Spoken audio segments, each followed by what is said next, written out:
Joining me as well, Idan Barir from the Forum for Regional Thinking. Good evening. Good evening. So as Owen sort of pointed to, this is still very much continuing. We have a report just from the UN out today, more than 3,200 women and children still held by IS, generally in some sort of sexual slavery. What do we know about the situation of those still in the hands of the Islamic State terror group? We don't know much. We know that they're there. We know that they're being sold around the ISIS territories, not only in Iraq and Syria, by the way. We heard about women being sold in Afghanistan, in Somalia, even in Libya. So we know that they're being moved from place to place in ISIS territories. We know that the children were taken to ISIS training camps, mainly in Raqqa, in Syria. Some of them were taken to Fallujah until it fell a month ago. We don't know much. We know that they're being transferred from house to house, from neighborhood to neighborhood, from city to city.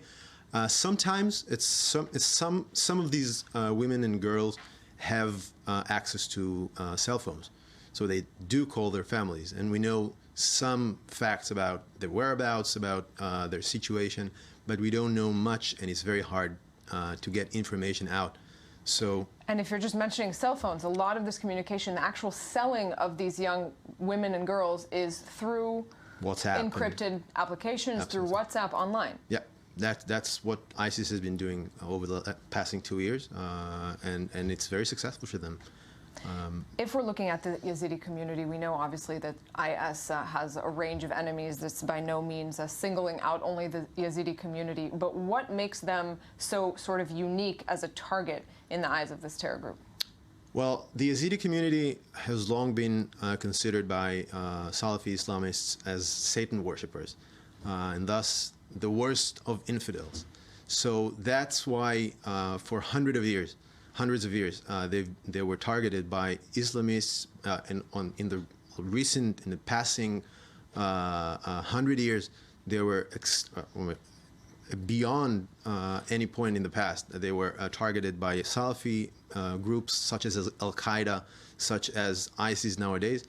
They have a lot of problems with the Kurdish authorities at the moment, because there are a lot of Salafis in Iraqi Kurdistan as well. So just even briefly, where they are now, there are Salafis targeting them.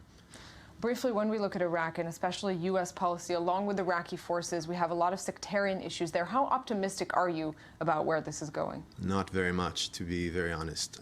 We have a lot of we see a lot of problems in Iraq at the moment. Everybody's targeting towards the liberation of Mosul. Everybody's speaking about the liberation of Mosul as if it's going to take place in a couple of weeks or months, but it doesn't seem that the sectarian issues between Sunnis and Shiite, between the Arabs and the Kurds, will allow this to happen. And those communities, in particular, the Yazidis, the Assyrians, the Christians of Iraq, they are all the victims of this very, very complicated political situation in Iraq. And of course, there's always the day after the Yes. defeat of IS. What then?